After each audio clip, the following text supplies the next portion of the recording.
This is Matthew Cratter from Trader University, and today I want to answer the question, what keeps me up at night the most about Bitcoin? I usually sleep really well at night. I'm not worried at all about my Bitcoin position, even though it's large. But as you can imagine, I get a lot of questions about, is this going to hurt Bitcoin? Is that going to hurt Bitcoin? Is Tether being used to manipulate Bitcoin, etc.? A lot of what's called FUD. I like these FUD dice that you can purchase. They show you all the different, it's very similar to my email inbox and my comment inbox. Are you worried about that Bitcoin's bad for the environment, or that the US is going to ban it, or that China controls it, or the CIA invented it, or Satoshi's going to dump his coins? These sort of questions I get all the time, and none of them I believe are real critiques, and I've talked about a lot of them in my videos here on YouTube. But I want to talk about something this morning that could be quite bad for Bitcoin, at least short term. I want to sort of walk you through how I think about it. This was really triggered by Janet Yellen's comments that she was thinking of suggesting an unrealized capital gains tax. Now, none of this is tax advice or investment advice, just talking it through with you. Janet Yellen used to be the head of the Federal Reserve, the chairman, and now she is the Treasury Secretary. And so she does have a sort of a bully pulpit to pull these sort of things off. The way capital gains taxes work, at least in the US, is that most people pay roughly a 15% rate. If you have higher income, it may go up to 20%, and then they slap on the Obamacare healthcare thing on top of that. It takes you up to 23.8%. If your taxable income's below, I believe, $80,000, there's no cap gains tax. We're talking about the long-term cap gains tax here, where you hold Bitcoin for at least 1 year and 1 day before selling it. If you sell it sooner, you're taxed at a much higher tax rate, which is the short-term rate. So how would this work, and how would this affect Bitcoin? It occurred to me that this would probably never be passed for stocks, just because there'd be such a huge outcry from the investor class and from billionaires, etc. But what if this was imposed just on cryptocurrencies as sort of a backdoor way of taking revenge on them? This is how it would work. Let's say that you bought a Bitcoin last year during the crash, the March crash. You bought one Bitcoin for $5,000. Now, the way an unrealized capital gains tax would work is they would look at the value of your Bitcoin portfolio on December 31st at the end of each year, and you'd be taxed based on that value roughly. So let's say that today is December 31st of some unknown year, and Bitcoin is now worth $34,000 a Bitcoin. That's approximately where it's trading today, but let's pretend that it's at the end of the year, and so we do this snapshot. Your paper gain, your what's called an unrealized capital gain, would be $29,000, just $34,000 minus $5,000. So this is your paper gain. You haven't sold the Bitcoin, so you have not realized it. You have not generated a taxable event under current tax law. But if the tax law were to change, you would owe taxes, thanks to the wonderful Janet Yellen. You would owe taxes on that unrealized cap gain. So let's say that you are at the sort of the normal tax bracket. Obviously, if you're in a higher tax bracket, things get even worse. But let's say you're in the 15% tax bracket.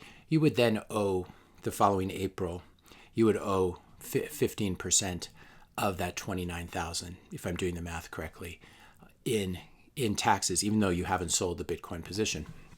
So that would be about $4,350. Now, that would actually be due on April 15th in the following year. And so you would need to come up with that money. Now, hopefully you have other savings, you have other income that you can use to draw on to pay those taxes. If you do, that's a great thing, but it also means that that's $4,350 there from your paycheck or from your savings, which is not going to go into Bitcoin. It's going to need to be used to pay taxes. If you don't have the income, if you don't have the savings to pay this tax, you would need to sell approximately 0.1279 Bitcoin. So approximately 15% of your Bitcoin position, a little bit less, to pay these taxes. Now, this would obviously create some selling pressure on Bitcoin because people who didn't have outside sources of funding to pay their unrealized cap gains tax would have to sell a little bit of Bitcoin.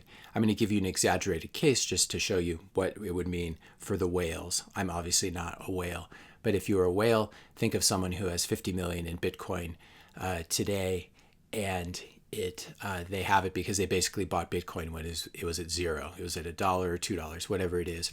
We're going to just make it zero for the math. So let's say this guy, he's a true Bitcoiner, a true Bitcoin believer. He has $50 million worth of Bitcoin, and then that's basically his whole net worth. Maybe he has a couple $100,000 of cash in the bank, but he's a true believer. He's not going to sell his Bitcoin. He may be borrowing against it, etc. So think about what has to happen to this guy. If his purchase price or his cost basis is basically zero, he would owe taxes. He's obviously going to be in the highest tax bracket. And we're not even talking about state income taxes. If they were to adopt this as well, you could add, in California, you could add another 13-14% to this, unfortunately. But let's say he owes taxes. He lives in a tax-free state like Texas or Wyoming, an income tax-free state. And so he only has to pay the federal taxes. So he pays the 20% plus the 3.8%, 23.8% of his unrealized gain. We're going to assume his cost basis was zero just to make the math easy. So we'll say he bought it at zero. He bought Bitcoin at zero. His position is now worth 50 million. And so he would owe $11.9 million in taxes at the end of in the next April tax period if something like this were passed. Now, you may be saying, oh, it's hard to feel sorry for a guy who's going to owe 12 million in taxes and he'll still have 38 million or whatever left over. But the bigger implication really is for the Bitcoin market as a whole. He would almost certainly, seeing that he has 99.9% of his net worth in Bitcoin, he would need to sell off essentially 23.8% of his position in order to pay these taxes. And this would put tremendous selling pressure on Bitcoin, obviously, if everyone had to do it.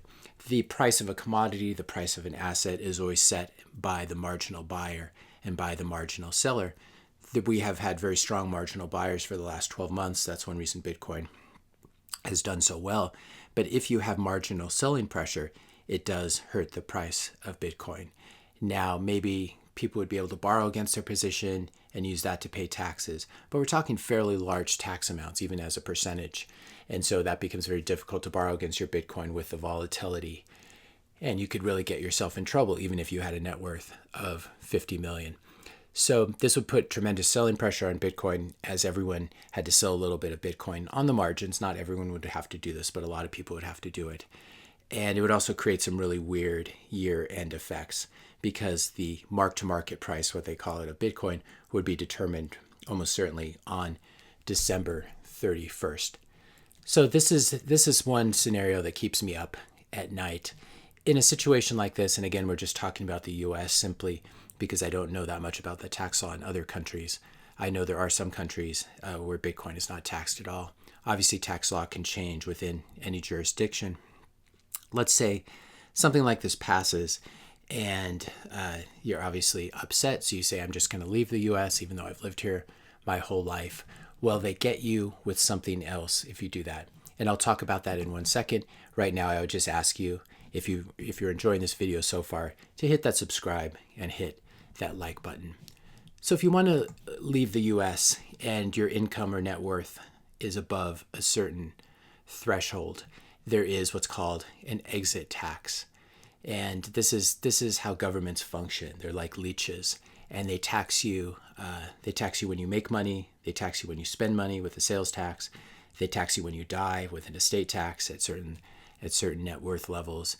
They tax you when they take away your right to do something, and then they sell it back to you in what's called a license. You need a license to cut hair or to do someone's nails. This is basically a right you have that's been taken away and then replaced with a tax payment. But there's also an exit tax. If you die and have a certain net worth, you have to pay that exit tax, or your heirs do. But this is an exit tax where you say, I'm renouncing my U.S. passport, my U.S. citizenship. This is something that I would hope to never do. I was born in the U.S. and I love this country, but let's just walk through how this would work. Basically, what they do as part of your exit interview, if you're leaving the U.S., obviously you can just hop on a plane and leave, but then you become an international tax tax fugitive. You might end up like someone like John McAfee, who just said it's unconstitutional to pay my taxes. He had to spend some time in Cuba, and then when he left Cuba, he was arrested in Spain. So you don't want to be an international tax fugitive. You're not going to sleep very well at night. The exit tax, the way this works is you have an exit interview with the IRS, as I understand it. And then they basically compute this exit tax as if you sold all your assets on the day before you left the country. So to make it really easy, if you had $1 million profit on Bitcoin, you would basically still have to pay that unrealized capital gains tax of 23.8%, just based on your paper profits, not just of your stocks, your Bitcoin, but presumably also your house, all of your assets. So they would add up all of your assets, subtract out your liabilities, I assume, and then you'd have to pay an exit tax based on that. It might be 15% for some people. And the problem with this, of course, is that they get you one way or they get you another way. It looks like if I'm reading this correctly, the first $699,000 of gain was shielded, at least in terms of the exit tax, back in 2017.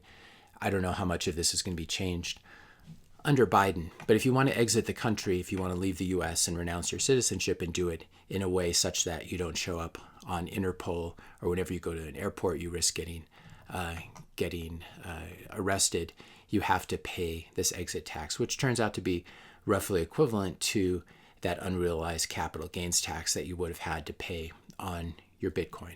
Now, the old joke, of course, is that I used to have Bitcoin and I lost my Bitcoin in a boating accident.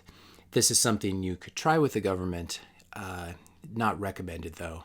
I would be probably trembling in my shoes, so I wouldn't do this, especially because the government has watched me buy my Bitcoin on Gemini and Coinbase Pro and other places like that. They know that theoretically, some of my Bitcoin could get lost or stolen at a certain point. But then you've got this problem where the government has these tax records. All the KYC exchanges in the U.S. report this stuff to the IRS. And so the IRS knows that you have Bitcoin. You can say that you lost it all in a boating accident. Maybe you just say you lost half of it. But at this point, you're lying to the IRS. And that's just never a good idea, or never a good look. Once you pay this exit tax, then you're out of the country. You no longer have the benefit of being part of the global reserve currency, and you also don't have the benefit of being protected by the U.S. military, where they can come helicopter you out if you ever get in trouble, etc. But at least you've paid that tax, that exit tax, once, and then from that point on, you won't owe any realized cap gains taxes. This would be something that would be extremely disruptive, and there are a lot of unknown knock-on consequences to tax law. And this would certainly result in a lot of very smart and wealthy people leaving the U.S. Probably they would figure out a way to do it before a law like this was actually passed.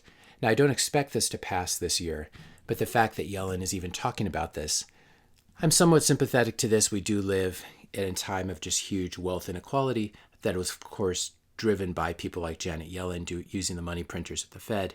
The wealth gap has really expanded because of our stupid central banks. So I am sympathetic to the basic underlying problem of wealth inequality. The problem with a tax like this, though, is all the knock-on effects. And I am somewhat optimistic when you see people like Jack at Twitter, Jack Dorsey, putting Bitcoin in their Twitter bio.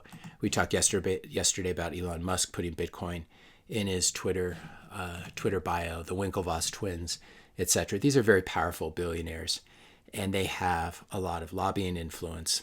And so we would hope that a law like this would never be passed targeting Bitcoin. But this would be a way to really hurt Bitcoin without firing a shot. You would force automatic selling pressure.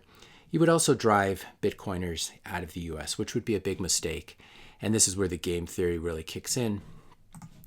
If there is a crypto-friendly or Bitcoin-friendly jurisdiction in the world that either has very low or non-existent tax rates on it, and that doesn't try to extract your wealth through unrealized cap gains taxes, that would see a huge inflow of wealth. So this would be a good example of the U.S. shooting itself in the foot if they passed a law like this. Of course, the U.S. shoots itself in the foot every single day with various things that are done in government, foreign wars, bad policy decisions, etc. So it's definitely a non-zero probability. And I would say that a scenario like this is probably the worst case scenario that I can see for Bitcoin, apart from possible apocalyptic scenarios. For example, some scenario where the world's infrastructure, the world's electricity infrastructure or the internet infrastructure is destroyed fairly globally, either by an EMP attack or a nuclear war or something like this. In that case, my thought always is, well, at that point, you don't want Bitcoin. You want maybe a couple gold coins. You want a way of protecting yourself. You want a garden and a well and something like that. So I tend to discount those apocalyptic scenarios. If there is an EMP attack, you would need to be just finding food would become a 24/7 preoccupation, and fresh water.